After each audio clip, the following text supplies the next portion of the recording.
Hello, I'm Elder John Henderson of the Gathering Church. Welcome. This is your Daily Dose. We've been looking deeply into chapters 5, 6, and 7 of the book of Matthew in our Rock Steady series, and have begun to renew and restore, or in some cases to lay afresh, our foundations in Christ. In the capstone of the Sermon on the Mount, found in chapter 7, Jesus himself compares our obedience to his word, this reset of our thinking, to a man building a house. In Matthew 7:24, he says, "Therefore, whosoever heareth these sayings of mine and doeth them, I will liken him unto a wise man, which builded his house upon a rock."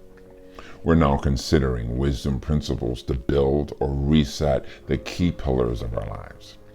And we want to look real quickly at what King David wrote in Proverbs 9 and 1. "Wisdom hath rebuilded her house. She has hewn out her 7 pillars. Pillars that support the structure of our Christian life, how we handle relationships or stewardship over our finances and our body, which is our temple, and life's purpose, our careers, our calling." Today I want us to look at what it looks like to reset a pillar. In this case, our life's purpose, our calling. Because the word says, "Except the Lord build a house, they labor in vain that build it." The A portion of Psalms 127 and 1. So we've all had the experience with our smartphone or our iPad or our computer when it didn't act like it was supposed to. It stopped doing something it was designed to do, or it started doing something that it didn't make sense. The remedy is usually simply to shut it down and restart it. In other words, you perform a reset. By doing this, we force all the programs that are running to stop. The more we use a device, the more frequent a reset is required.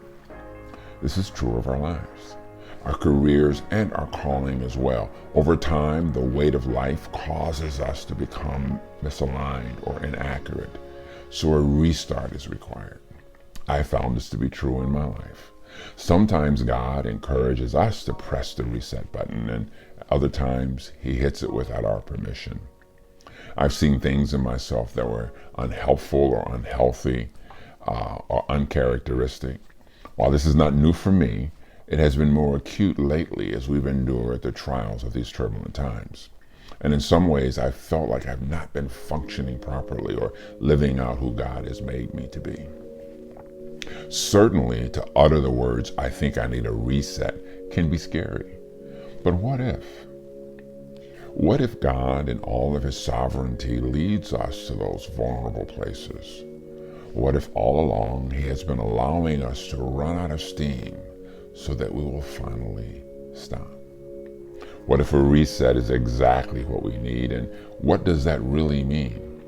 I found some interesting descriptions of what it means to reset something. I'd like to share those with you. One, to move something back to an original place, to put a broken bone back in the correct position for healing, to set anew, to adjust again after an initial failure. How would our lives be if we asked God to set things anew and we sincerely meant it? Would our daily routines look the same? Would our attitudes remain as they are?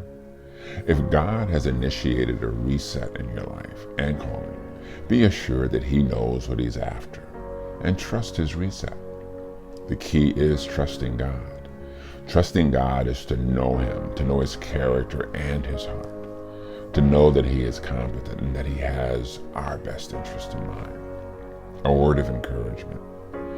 Isaiah 41:10, "Fear not thou, for I am with thee. Be not dismayed, for I am thy God. I will strengthen thee, yea, I will help thee. I will uphold thee with the right hand of my righteousness," saith God. This has been your Daily Dose.